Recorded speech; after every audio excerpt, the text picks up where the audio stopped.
Ready? Um, if you're watching this on the replay, um, you may want to fast forward. I'm going to allow a couple people get in here first because I'm doing this live. So if you're watching this later, then yeah, watching it later. That's a good shot, kind of, right there. Because we're going to talk about this.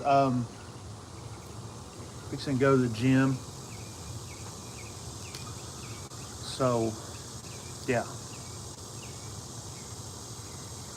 Fixing to go to the gym. All right, what's up, Brandon? So, figure I do this live. This is actually good content, what you asked.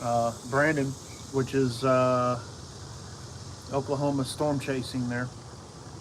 He asked a question about like the base CB radio base setup, and so I figured I'd come out here and show.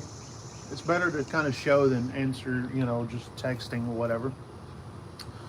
So, as you can tell, right here behind me, I got two antennas. This one is my 2-meter 440 antenna.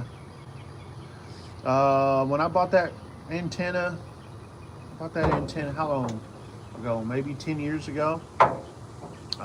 It was probably less than $100, for sure less than $100. This antenna right here, right there, is an IMAX 2000. It's that's the third one I've bought in 20 years, I would say. 20 some odd years, 25 years, I should say. The first one I sold after, I had my base radios and all that kind of stuff, and I sold all my station. I mean, I had amplifiers and everything. The second one I bought, I actually made a YouTube video about it back in the day, and that one, because it is fiberglass, it did break down and it did snap with a storm. The storm kind of made it snap. So this is the third one. I bought this one about a little bit longer than a year ago. Now and I'm fixing to go show you, but just give you guys a little bit of a reference. I do believe these antennas are going for about $200 these days. If I remember correctly, that's how much I bought that for. Good thing about these is that, say if you don't have any CB traffic in your area, if you're in a ham radio, they're good for 10 meters, they're good for 20 meters, and I use them. I use that vertical, for that, and it works good. Works good on 20, works good on 10. You have to get a tuner, but you don't have to tune it that much. It's tuned real well. It's a good antenna. But if you don't want to spend that much, this is a 5/8 wave. If you don't want to spend that much on one, you could go and get a cheaper antenna. There's an Antron 99. I've never had one. It looks a lot like the IMAX 2000 here. Looks a lot like it. Has 3 sections and stuff like that, but it's smaller. It's shorter, and I believe it's half wave. This one for 11 meters is a 5/8 wave. So hang on just a second. What is it? I'm filming something. Oh, okay. Yeah, I'm filming something. But anyways, so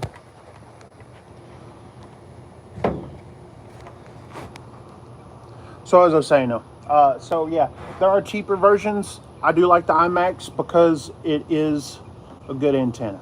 It is a good antenna. And so Brandon was asking, like, what's a good one to start with? If you don't want to invest that much in one, and I can understand if you don't, because like you don't know if there's enough people to talk to, right? If you're on 11 meters, which is CB radio, like around here, there's really no one that's on Yeah, no, an Antron 99, I believe, is 17 feet long. That's 24 feet long. Antron 99, I do believe, is 17 feet long. He may have it on a 24-foot pole, but yeah, that's an IMAX 2000. It's up there, right? It's up there. So let me flip this around that way you're not looking at me. Go and show you guys how I need to cut my grass this week. I gotta change the spark plugs out on my mower. But anyway, so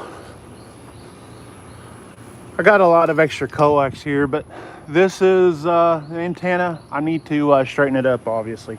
The pole here I bought brand new from East Texas Tower, and they go for over $100 a piece. And this is a 30-foot telescoping pole, but you could get things a lot cheaper, like this. This right here, something that I have for my dipole. These are top rail for fence.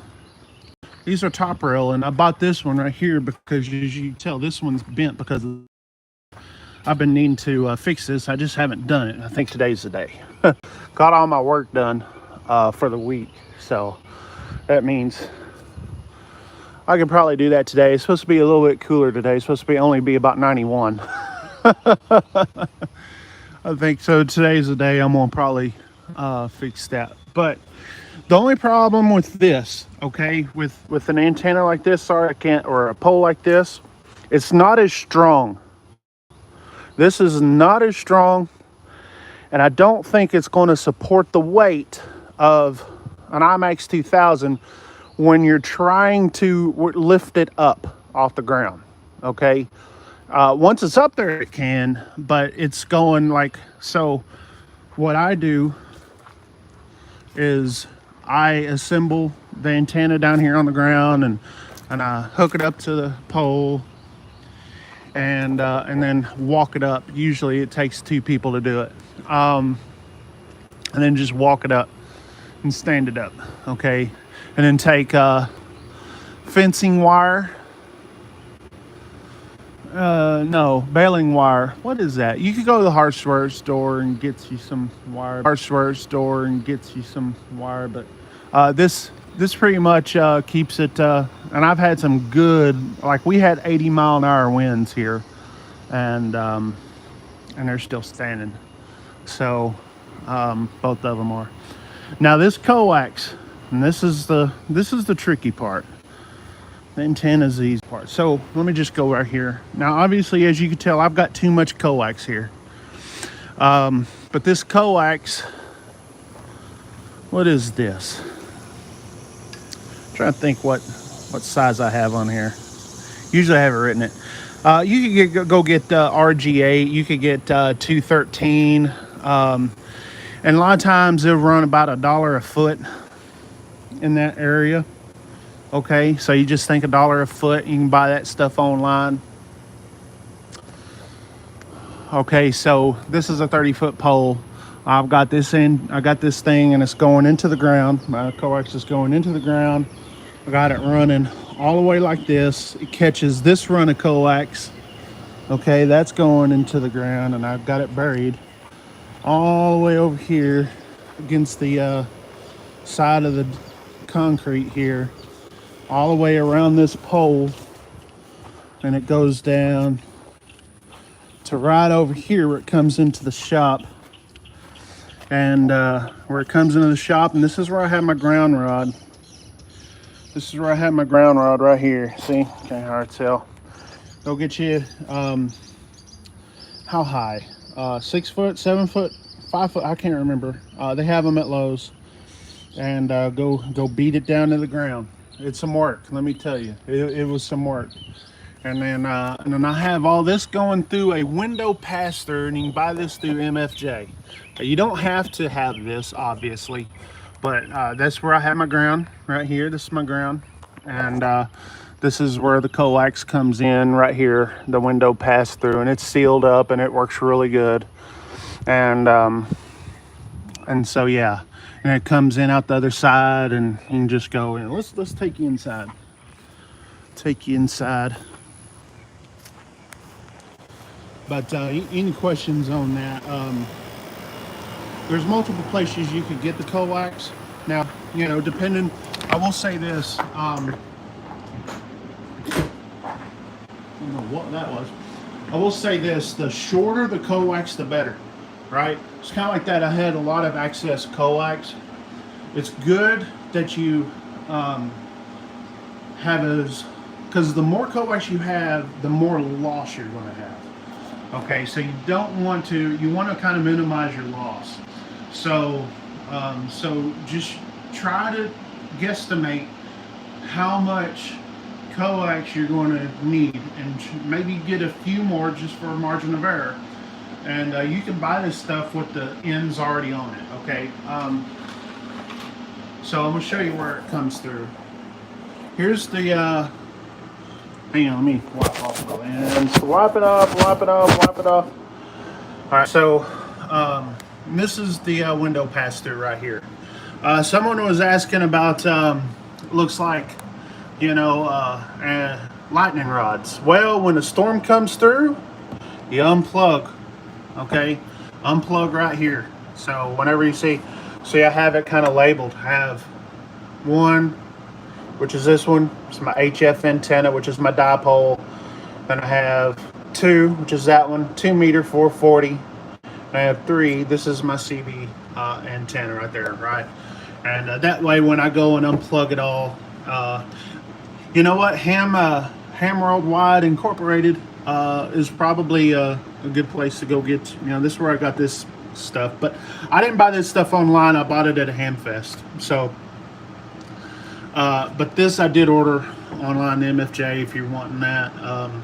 You have the stuff for other stuff. And it comes out. I have my CB comes through that meter. Okay, comes out through that meter. Just a simple meter.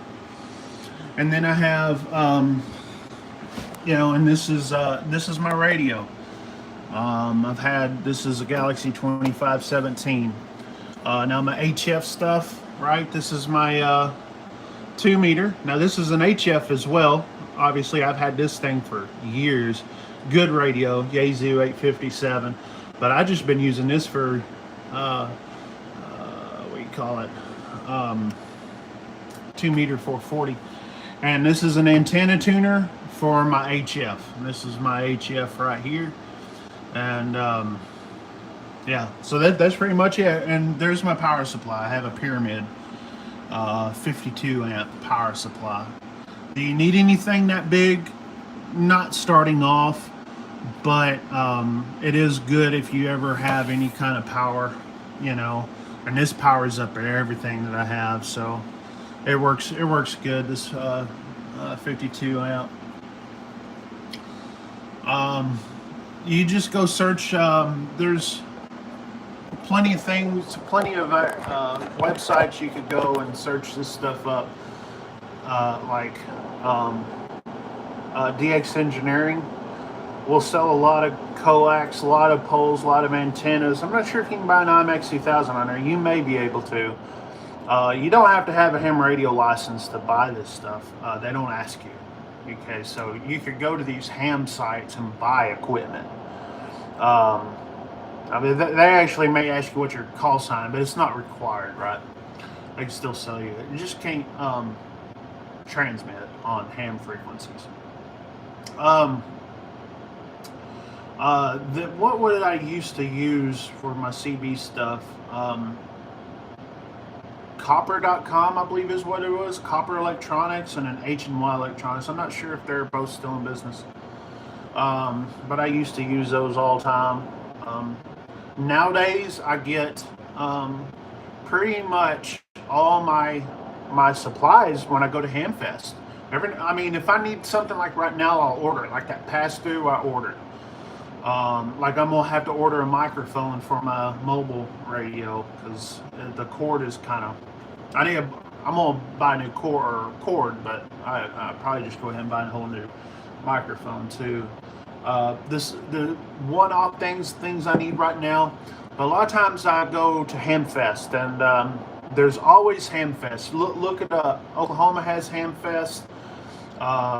We have a Hamfest down here in Shreveport, August 12th. Okay, if you want to make the drive to the Hamfest on August 12th, I guarantee you'll find some good starter stuff. Will there be CB stuff there? Sometimes there will be. Um, yeah, like, and then this fall, I think they're doing Belton again. Um, but Hamfest, you could buy a lot of this stuff secondhand. Um, you could buy CB radios, you could buy amplifiers, or not amplifiers, freaking power supplies, poles, antennas. You could buy all sorts of stuff at these Hamfests. It's not just for ham radio operators. If you're into this, it's they're really good to have, or really good to go to. And like I said, we've got one on August 12th down here, and that's part of the club that I'm a part of. And so I'll be there for sure. That's like a week before my cruise. So hopefully that answers some questions there, because listen, man, I want more people to be more radioactive, and all that. Um, I'll tell you another thing. If you do come down to any Hamfest, but especially the one down here in Shreveport, they will be doing some testing for new hams. Okay, so testing for new hams. If you're wanting to do a test, become a ham radio license operator. They will be testing. Okay, I believe they said between 9 and 11 down here. So if you're looking to get your, technician's license, that's the way to go. Which technician will give you, what I mean by technician, a lot of people get scared off. I'm not a tech. It has nothing to do with working on crap. It's just a terminology. Technician license just basically gives you VHF, UHF, which is 2 meter and 440. And listen, if you're storm chasing, that's what they're using. That's what all the clubs are using. That's what all the Skywarn is on. They're on 2 meters. Sometimes 440, but 2 meter has more range. And so that's a good thing to get is a license. And I did a video on this. It's cheap to get into, especially if you're just going to have one in your car or your truck. Okay, if you have a radio in your car or your truck, it's really cheap. Like a radio and a mag mount, and then coax. That's it. If you don't want a mag mount, you could go and rig you up something else to mount. So you could get away with pretty cheap on that kind of stuff. 2 meters, the cheapest thing to get into. It just really is. But if you do, you can start studying now, start taking practice tests now. And so if you was to come down to Shreveport and get your license, got low battery there. Let me know if you do, because there's one extra step about that, right? If you do decide to get your license at any place, get what is called, go to the FCC website and go get your FRN number. Remember that before you go test. Get your FRN number, okay? And you can obtain that on the FCC website. Just Google it. How to get my FRN number, and it'll pop up, okay? You'll need that. That way, they can link that to you when you take that test. They submit the paperwork. They go in and you get your call sign, okay? So get your FRN number first, okay? That used to not be a requirement, but at first, you can just go in and take it, and then you'll get your FRN number when you get your license. But now they want you to get your FRN number first. But so that that's something new. That's something new that wasn't. I don't know when they started that actually, but go in there and do that. But let me know, because like I said, August 12th is plenty of time to think about it, plenty of time to test. There's practice tests online and all that kind of stuff that you could do. And they'll give you the privileges for 2 meter, 440, 6 meter, 10 meter. And then if you ever said, hey, this is fun and I wanted to get into HF, you could get your general license, which in my view, general license was a lot easier. It was a lot easier than the technician license. Well, anyways, I'm gonna go out and get to the gym. Hopefully I answered your question, Brandon. Good. Appreciate you reaching out. Always, you have to ground the antenna. I think I covered that, right? You may have. I don't know when you asked that. I had this. It was hard to see the chat. If you go, I grounded those antennas, but I grounded them right here, right here where they come into the shop. Like I said, freaking five. You got to beat that crap down, man. I would tell you what, my arms are freaking sore from beating that thing down. But once you get beat down there, you're good to go. And then connect your antennas to that. And usually what I did is, because this right here, what I'm pointing out, I'll show you. Well, let's go back outside. Let's just go back outside here, okay? And I'll show you what I'm talking about.